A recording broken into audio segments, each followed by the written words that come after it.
Hi everyone, welcome to this week's question and answer video. Thank you for joining me and thank you for asking questions. I'm a life coach. Just for you guys are new here, welcome to the channel. This is a weekly question and answer video I put out every single Monday. So any questions you guys have, which I really encourage that you do, please go down below and ask me anything you want. I'll answer it next Monday in the next Q&A video.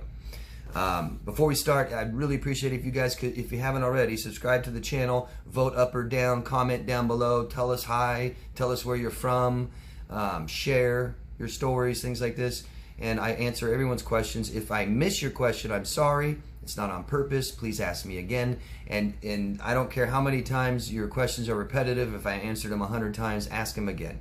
Everybody needs to hear the answers probably more than once. There's no such thing as a bad question, just bad answers.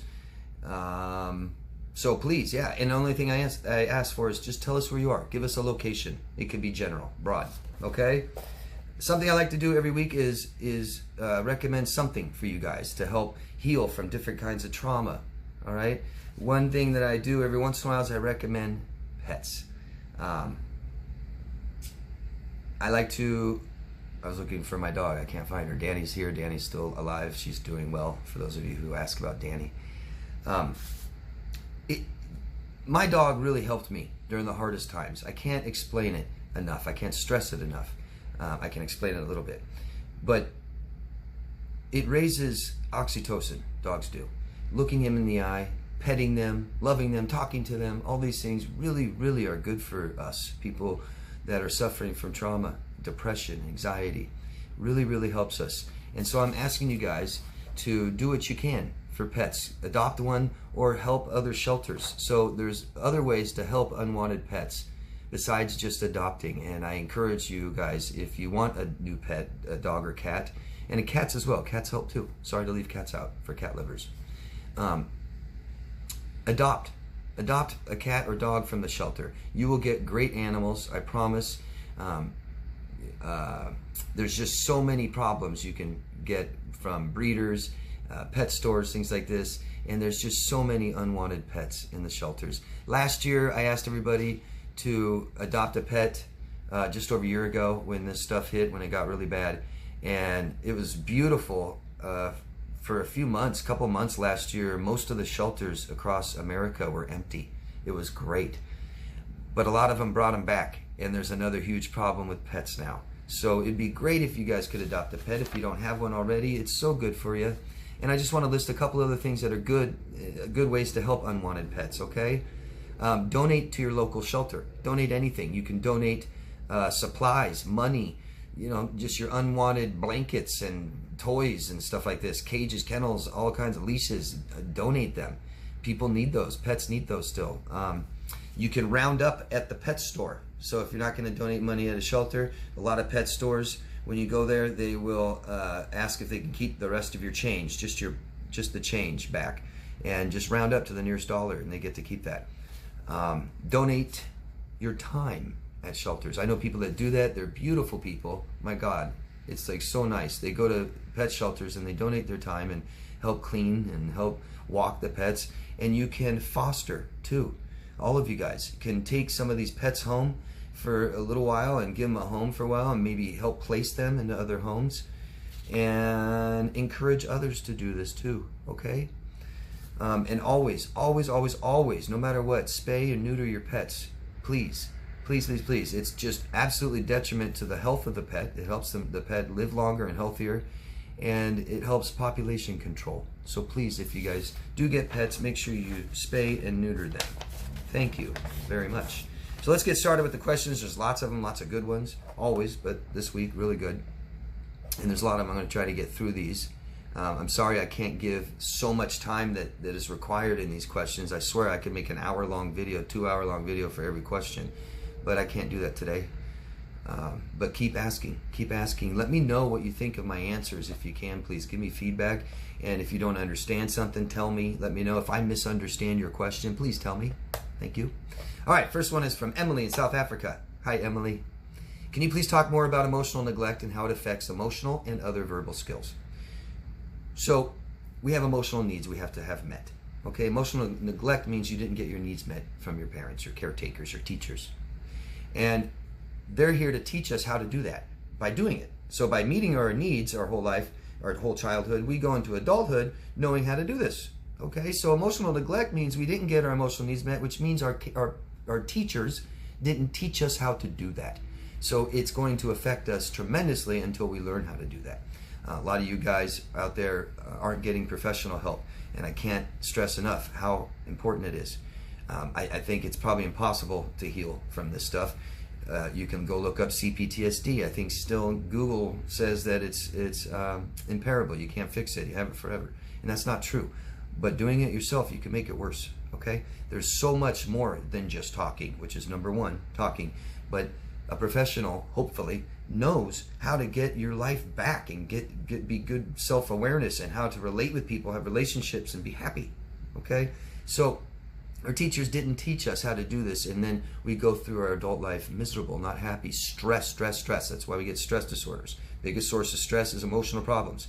Not having good relationships with people and having our needs met is the biggest source of stress. Okay? So a lot of you guys might have stress disorders, and here we are in adult life still not having functional, healthy, loving relationships. That's where the damage comes in. Verbal skills, that's how we do it. And not just verbal, communicating from our affect, our gestures, things like this, and verbally. So we are limited. Our emotional neglect means our parents literally limited conversation and communication with us. And this is where we gain our verbal skills in childhood with our parents. And our parents, I'm not trying to be hard on parents out there. I'm not one, so I'm definitely not judging any. But the truth is we need to learn how to communicate to get the things we want and need. The most important are emotional needs. Most important. If you guys don't know that, not very much self-awareness going on there. Okay? So emotional needs, most important. Our teachers teach us how to do that by communicating with us. So emotional neglect means we missed out on this. I used to think I was a great communicator. I used to think because I could debate and argue with people, I'm a really good communicator. No, I was horrible at it. I learned later because I wasn't communicating with my partners exactly how I feel and exactly what I want and need because I wasn't aware. Okay, so awareness comes first. I hope that answered your question. Why do you hide yourself when you are around narcissistic people? Because it's stressful. Because they don't care who you are. They do not care what you need. They do not care what you want. They don't care how you feel. They don't care what you value. And they don't care about your opinion, right? They try to dismiss those, block it, control you, tell you how you feel, tell you your opinion, try to shame you and things like this. Awful. So it's so stressful, we try to hide from them. We don't want to deal with them. And we need to learn how to. Okay? And I'm not saying that we need to learn how to deal with toxic family members, toxic boyfriends, toxic girlfriends. Yeah, dealing with them is cutting them out. But we need to learn how to deal with narcissistic people and people that don't have, these people have even worse communication skills than us. Worse. And we need to learn how to defend ourselves and keep ourselves safe and secure and avoid all the stress that comes with it. We're going to meet narcissistic people. I see comments all the time, no, I just don't deal with them. I cut them out of my life and I never talk to them. Well, that's impossible. If you're out in society, you're going to be dealing with narcissistic people, period. And I'm not saying just narcissist, narcissistic. And it could be at the workplace, it could be out and about, it could be your sister's boyfriend, it could, you're going to deal with them. You want to know how to do that, okay? What does the enabler of the narcissist get out of the deal? I'm sorry, Emily has 1, 2, 3, 4, 5, 6 questions, I think. What does the enabler of the narcissist get out of the deal? Are they also guilty? Well, I don't want to blame and stuff like this, guilt. We are responsible for what we do, our own actions. So anybody that's ever hurt you, you're not responsible for that. It's not your fault. You're responsible for protecting yourself and making yourself feel better, okay? So what does the enabler get out of the deal? Well, the enabler has totally lost themselves, a sense of their self, and they begin to find value in their partner. It's a very codependent relationship, and in a codependent relationship, you've got the grandiose taker, and then you got the selfless giver. And so the enabler has probably grown up this way and finds their value helping, being there for other people. Other people are more important than them. And it's this kind of comfort that I always have somebody there, right? And I hope that answers your question. Like I said, I could go way more into any of these, and please keep asking me, Emily, if you have more questions about this. How do you raise your self-worth? I made videos about this. I encourage you guys to go look. They're probably in my Healing CPTSD playlist. And it says, right, how to raise self-worth. This takes time. This takes time. It's not a real quick answer, except time. It takes time. Because this is something we have to do ourselves, okay? And the best way to do it is be conscious, aware. That's what that means. Self-aware. And it first starts with, who are we? We have to know who we are, because raising our self-worth comes down to the decisions and the choices and the actions that we take, okay? And so that's why it takes time. And I tell people, look at every experience you have as an opportunity to raise your self-awareness. It's an opportunity. It's an opportunity to have boundaries. It's an opportunity to do the right thing for you, and that depends on you, nobody else. So you really have to know who you are. And the better you know who you are, the better choices you can make, and it starts raising your self-worth, okay? One way I try to explain it is we have a conscious and a subconscious, right? We have things that we're aware of and not so aware of.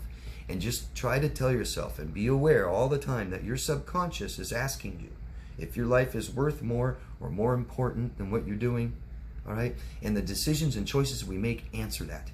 So show yourself and show the world what your self-worth is by the decisions and choices you make based on who you are, okay? In other words, a part of who I am is what I value, and I value respect is one that and honesty. Let's use honesty and respect.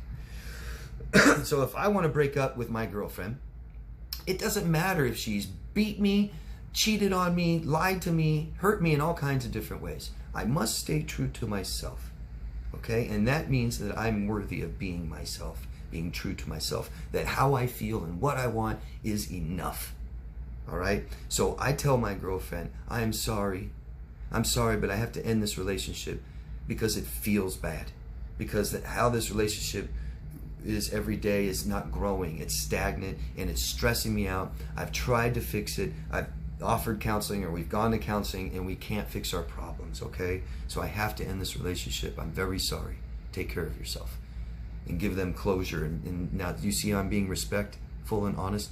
You guys talk about revenge towards you. Is that who you are? And don't give me that, oh yeah, but they did this. I know that. I understand.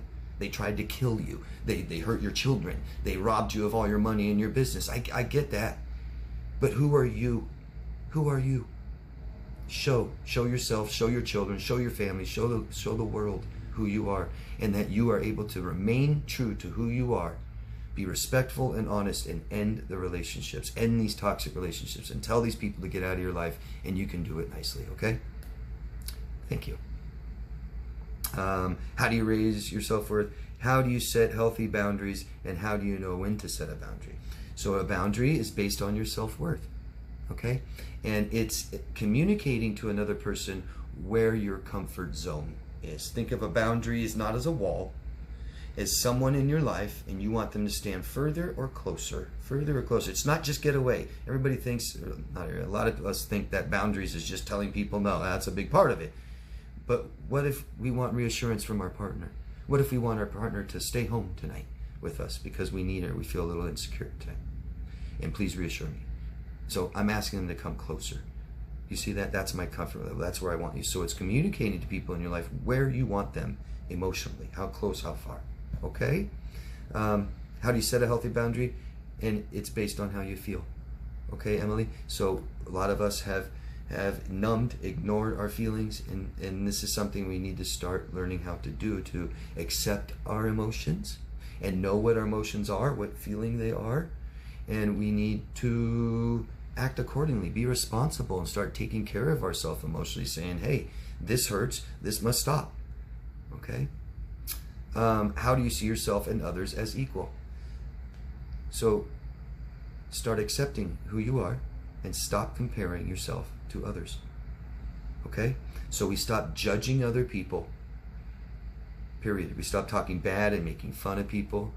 I know it can be fun sometimes to make fun of people, but then you're saying that we're not equal.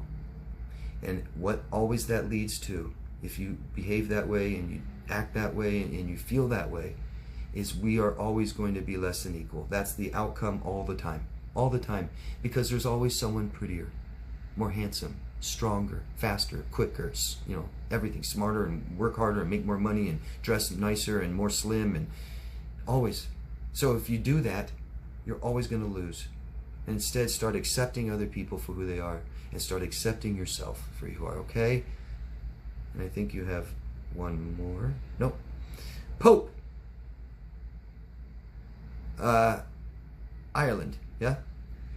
You're the Bruce Lee of mental health. Learned a lot from your teachings and listening to your videos to the end.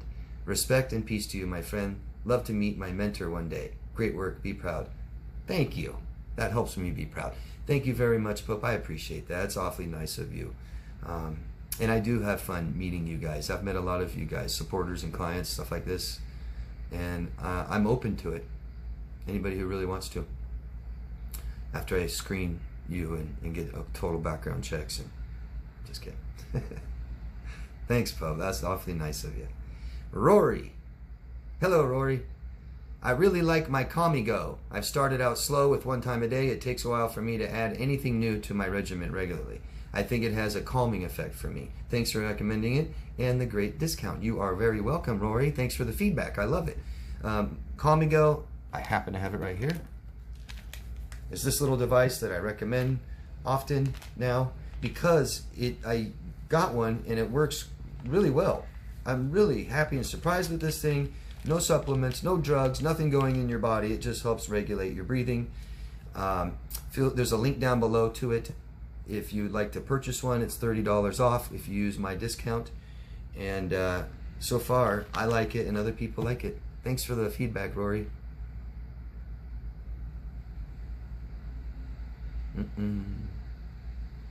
And Kristen, so Eeks Geeks is addressing Kristen. Don't give up. There are still good people out here. Love from Swampy, Florida. There are good people. There are good people. Kristen, please realize that depression is your brain trying to keep you safe, telling you that everybody sucks. Everybody's going to hurt you, and those are your past experiences. We need to heal from those and push ourselves and keep trusting people, but learning how to have healthy boundaries first, okay? Thank you for that comment. That's very nice. Christine from Montana. Hello, Christine. Thank you for your reply to my question from last week. It helped. I am a black and white thinker. I'm going to have to work on that. For most of my life, I've wondered why my soulmate has never been put in my path. But now I ask myself, frankly, what is so great about me that I deserve a soulmate? And actually, I can point to many good qualities, that you have and would like for in a mate. What are your best qualities, David? What do you offer the loved ones in your life that are worthy of mention? Well, thanks for asking me. I would love to share. I'm going to read the answer I gave you, Christine, for everybody else. Hi, Christine. Thank you for asking. We can reinvent ourselves every day. I believe I offer what I am attracted to: honesty, integrity, respect, compassion, humility, good communication, and unconditional care. I try to be true to myself, listen more than I talk, mindfulness of my own behaviors and willingness, commitment, investment in becoming a better version of myself every day. I need emotional connection, security, and vulnerability in people closest to me. These are just some of my standards and needs I seek in others and offer to others. Become who you want to be.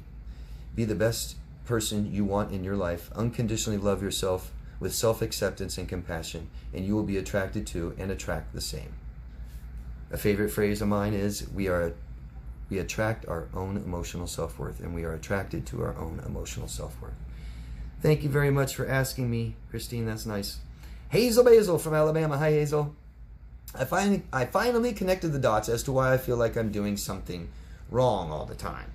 Growing up, I was always in the way. Example, if I was making myself food in the kitchen and my mom, the queen, came home from work, she'd throw her briefcase on the floor, stomp into the kitchen, shove me out of her way, and make herself something to eat without even looking at me. I'd have to quietly wait for her to finish before I could eat. I tried to stand up for myself. My stepdad would beat me while she watched and smirked. That's awful. I'm sorry. Terrible. And your mother's supposed to keep you safe and secure. If I was in the pool, suddenly my mom would want to sunbathe in the backyard and my stepdad would order me to go away. If I was sitting down, suddenly one of my parents would need the couch to lay down and watch TV. Usually my stepdad would just snarl, "Move your ass." Sometimes they just silently stand there, glaring at me with their hands on their hips until I ran away. I was constantly apologizing for taking up space, and now I have chronic anxiety. Funny how that works.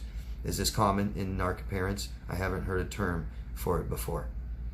Yeah, this narcissistic parenting, where every single thing about them and who they are is more important than you and who you are. Okay? And I'll tell you, your parents had awful childhood themselves. They've been taught that we're not equal, that children aren't equal and we're less than equal, and this is very important for you guys to know, especially parents, and who you want to father or mother your own children, is we need respect for children. My gosh. And anybody that doesn't had a bad childhood and they were taught that they weren't equal as children.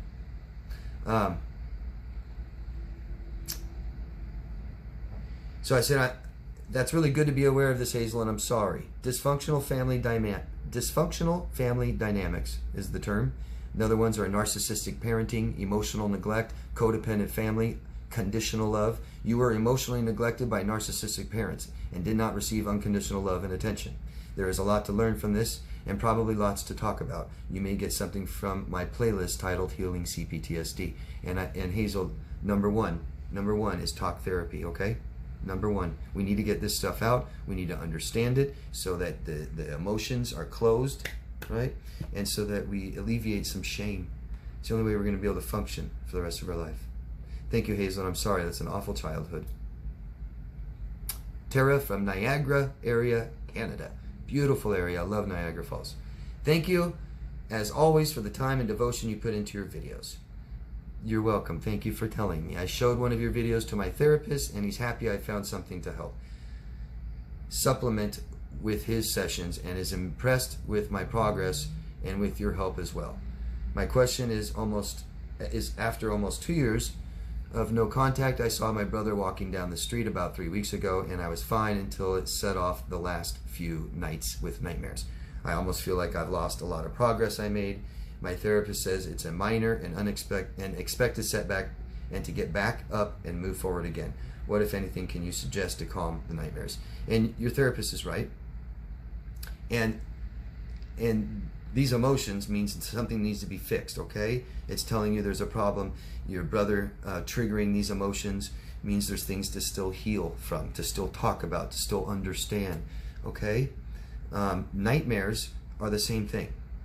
So let's try to get away from analyzing nightmares. I know people love to do that, and there's lots of information about that, but what's really important is how they feel. So take a pad of paper, put it next to your nightstand. Okay, we only have about 30 seconds sometimes to remember dreams, if we remember them at all. Wake up and write them out. Write it out.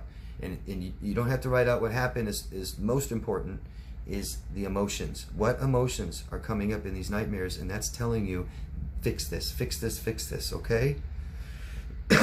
And we want to get good sleep and make sure that we're not exercising right before bed.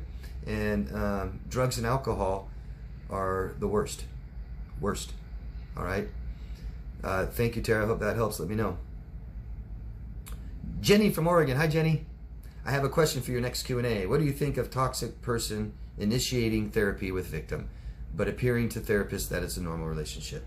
So, very, very common, matter of fact. They may not go to therapy, but they may tell you, you need therapy and let's go to therapy. And they'll commonly manipulate the therapist or try to manipulate the therapist into believing that you are the problem, not them.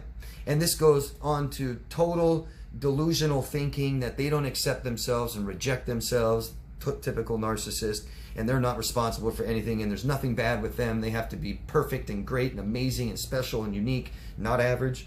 And so they will go there to manipulate you even more. But also another spectrum is the relationship is bad. Maybe you're going to leave them, so we'll go to therapy. Things like that. And they're still going to not admit that things are their problem, and they're going to blame it on you. Okay? And they may initiate therapy too, as well. It's a way to support that they're not the problem. Okay? Jennifer from the United Kingdom. Hi, Jennifer. Could you tell us what we do in an emergency for hyperventilation due to an anxiety attack? Thank you, David, for your talk today. Well, we're starting to have a panic attack when we hyperventilate. Okay, so we have anxiety, and we can have an anxiety attack, and we can allow it to go into panic. And try to understand, Jennifer, that you're going to be okay.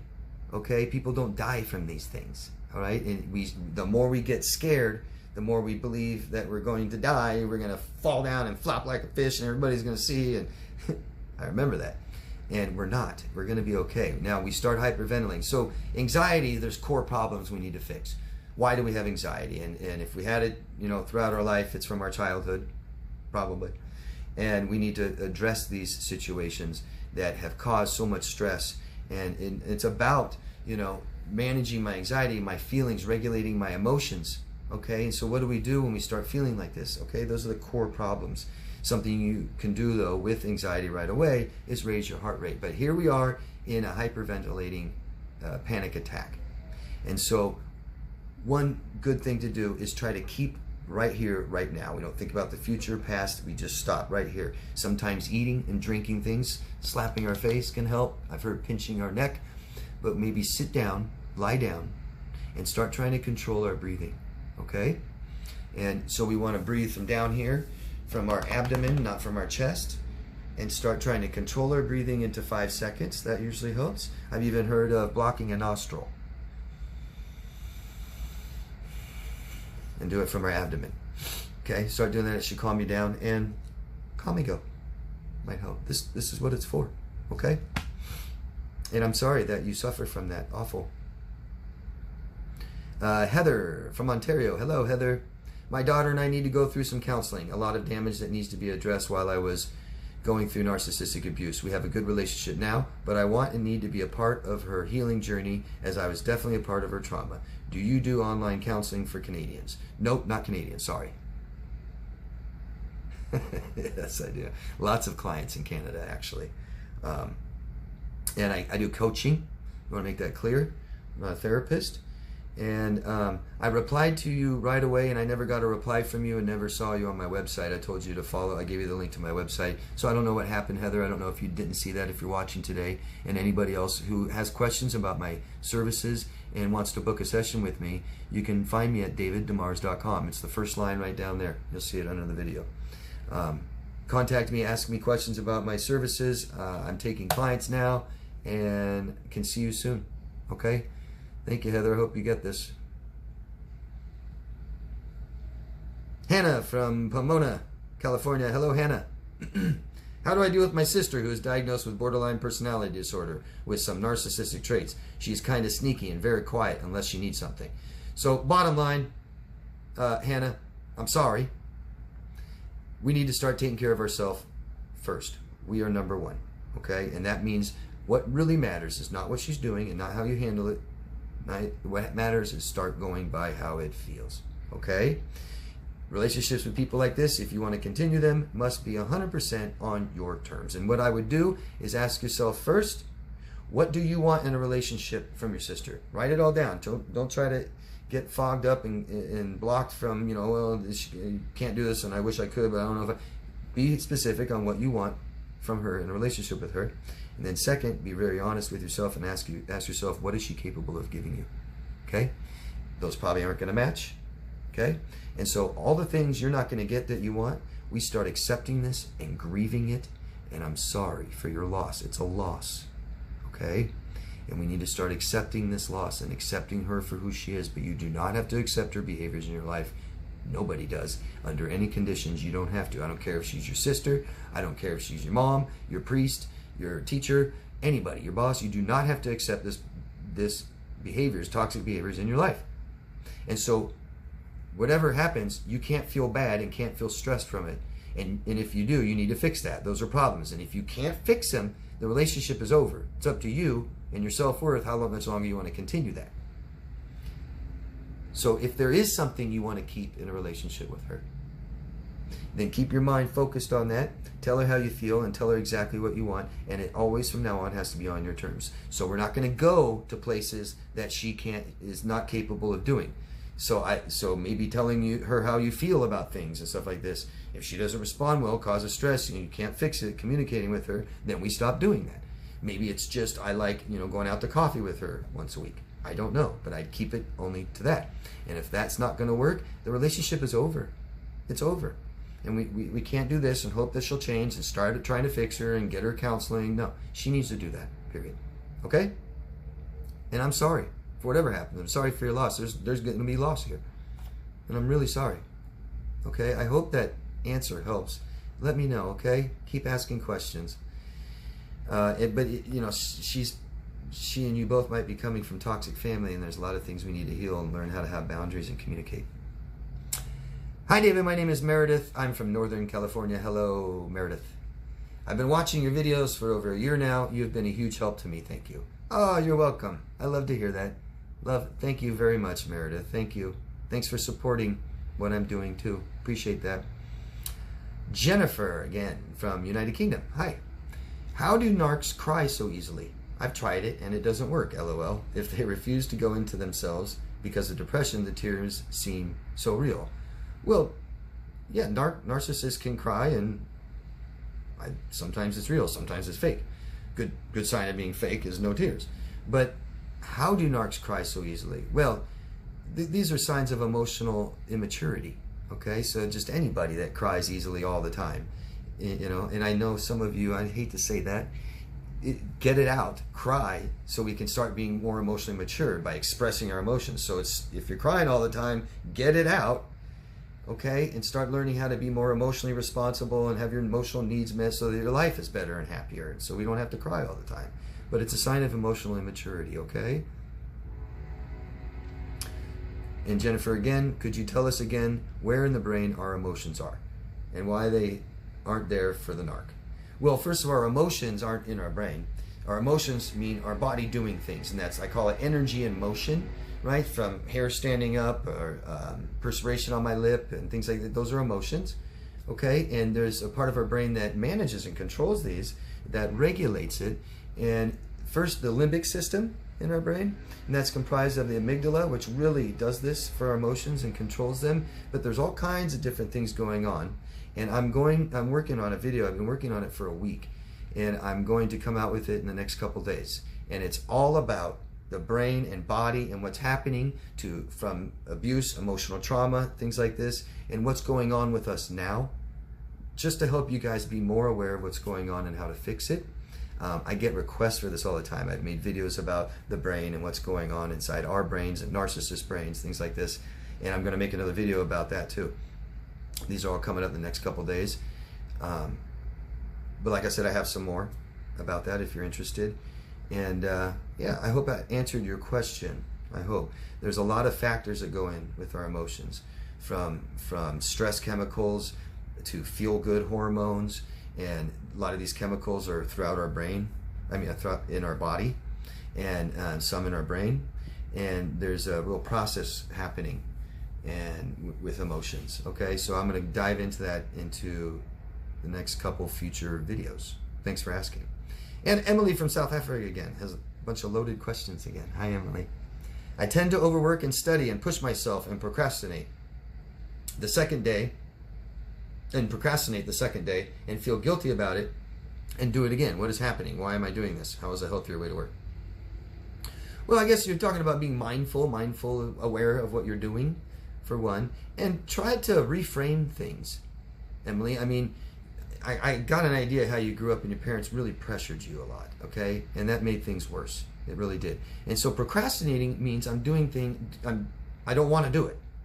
Real short, easy, simple definition. Why do I procrastinate? Because you don't want to do it.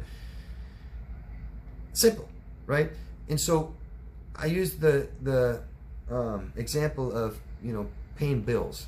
I got my electricity for my air conditioning in the summer and heat in the winter, and lights and TV, and I've got, gasoline for my, or oil for my, gas for the water and stuff like this. I got my cable bill, my phone bill, and I have to go pay this. I have to go do that. I have to do this. I have to go to work. You don't have to do any of that. You do not have to. You can, if you want to sit somewhere without electricity and lights, you can. But maybe you want to. Maybe you want lights and heat and air conditioning and TV and your phone. Do you want it? Okay, well now you want to pay it, right? So we reframe these things and start being more aware of how we feel, who we are, and mindful of what we're doing, all right? When we tend to just procrastinate and then just dive into things and try and get it all done in one day and go, oh, shit. we start to associate these things we do with such hard work that takes all day or days or weeks or months, and it makes us more reluctant to start. So what helps is to do little bits at a time. Okay? Little bits at a time. Say, how long do you have? How much time do you have to do a project? I have a month. Okay, I would not wait till the last minute. But when you do it, just do a little bit. Just get started. And you'll be amazed at how much more you end up doing. But then take breaks and stop. Okay? Why go out in the backyard and in 90-degree heat and humidity and try to get all the work done in one day and just till you're just dead and exhausted? By next week, you're like, I don't want to do it. You know, but if you have a month, maybe you could go out and pull some weeds for 30 minutes and stop. Maybe you could just go mow the lawn and stop.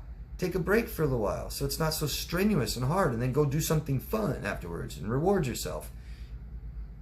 That's my best advice. Reframe things. Do you want to do this? Why do you want to do this? Okay? And start being mindful of what you're doing, and don't over-exacerbate yourself. Does GAD mean you are GAD is generalized anxiety disorder?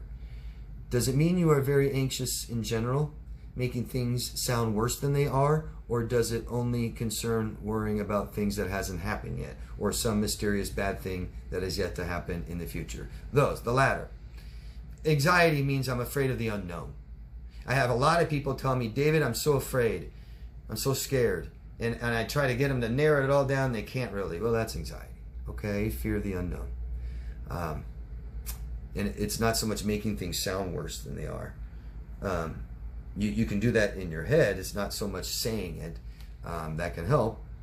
And then we get into worrying and stuff like this, and that's buying into our anxieties, realizing we don't have a lot of control over certain stuff and what might happen, and I make sure I'm just doing what I can for it. Okay? You said mom can't make up her mind or think for herself or make her own opinions when I ask her a simple question. Is that part of enabler pattern? No wonder dad likes talking to her. She agrees with whatever he talks about. Yeah, because your mom has totally lost herself, totally lost a sense of herself, because she can't make herself feel better, so she ignores it. She'll never get what she needs, so she lies to herself. She never gets what she wants, right? She's lost her total value, moral value. If she had moral value going into this marriage with your dad picks on her and abuses you, because you've told me, I know this, in other questions. And she has to throw her values out the window. A lot of us do that with the narcissist. You cannot, I'm telling you, you cannot have relationships with people that do not value the same morals you value. If they do not value it, you are throwing them out the window. You're compromising your values to keep this piece of crap in your life. And it's real simple. And I have people sometimes try to argue with that with me. But, you know, the old adage saying that you are who your friends are, who you keep company with, can't be more true. You can't honor and value respect and loyalty and honesty, but all your friends cheat on their wives and husbands. It won't work. You're taking your principles and pulling them out of the ground for those people. And that's unstable. And it gets easier and easier to do this. It gets easier to start doing it yourself. If you have friends, if all 5 of your friends cheat on their wives and husbands, it's almost a matter of time where you might. It's okay for everyone else. Why isn't it for you? And because, no, I believe this is true and strong. Well, then don't have friends that do it. Period. And don't try to change them. Don't try to wait. Just accept that they're cheaters and liars and they don't value honesty, loyalty, or respect, and get them out of your life and show that world and yourself that you do value it. Okay? Yeah, I'm sorry for your mom. Awful. What do you call the type of psychology that has to do with the dynamics in relationships with brothers? One is normally more quiet than the other, and they have oppositional personalities. Well, if you start looking at the dysfunctional role model family dynamics, they actually name the children different names, from golden child to scapegoat to lost child, things like this. And that might help you understand. Most of it is the interaction from the caretakers to them. And so these kinds of toxic family dynamics have things like favoritism, not allowing children to be their own self. You're an extension of myself. I'm going to push you really hard, golden child, to succeed at everything because this is who I want to be. This is the image I want to create. And then everything I hate about myself is you over here, the other one, the scapegoat. And I'm going to just hate on you and hate on you and hate on you. And this is not, me anymore. This is the part I can't accept about myself, and I'm going to say it's all you and not accept you. I call it a transfer of shame. Hope that answers your question.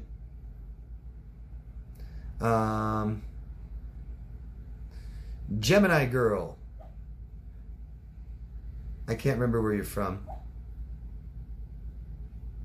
I'm sorry, I don't remember where you're from. Can someone with cluster B personality turn their life around? My ex is sober and baptized, which contradicts his lifestyle. Not sure if I'm buying it, but maybe I'm the toxic one. I don't know why I care. He was so awful when I knew him. So we don't do that black and white. Who's toxic? He, me, or him? Me or him? Me. Well, you both can be. You both may not be. Okay? So it's not me or him. If you're asking who's the narcissist, well, is he and are you? Everything's separate. It's that codependency that we get stuck in. Okay?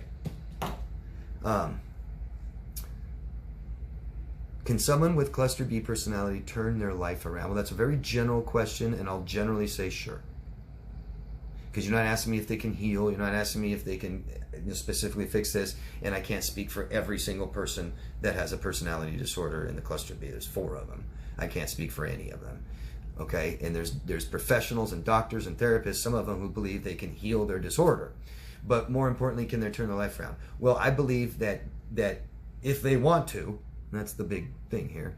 If they want to and willing to see that it's their problem, because you have to understand and accept that not everybody's like you, okay? Not everybody wants to live their life like you. And so to say that they turn their life around, you mean live it like you? Well, first they'd have to want to do that.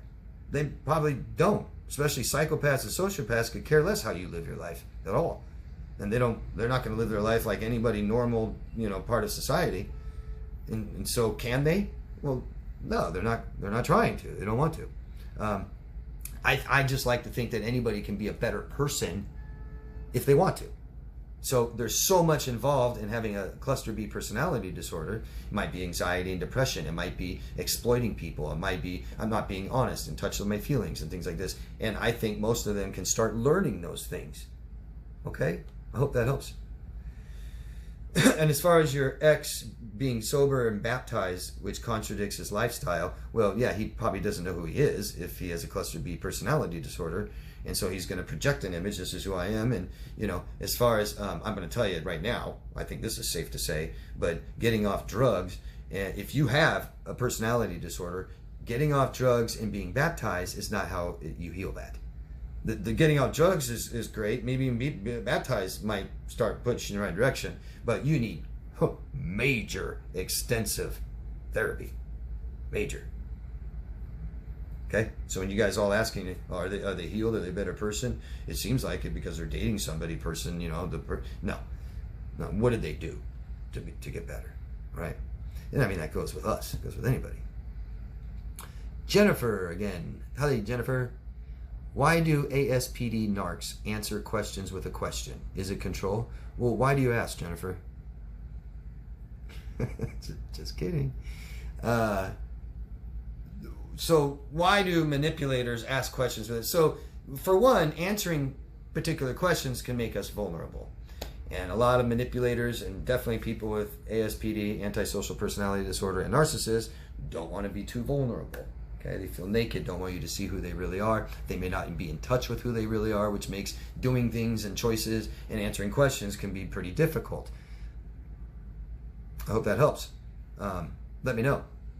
But it's a pretty frustrating thing, isn't it? Someone answers a question with a question, and it really means you're not trying to be emotionally connected with this person, and you probably don't value anything about them, about who they are, just what they are, and they're probably just trying to avoid accountability, right?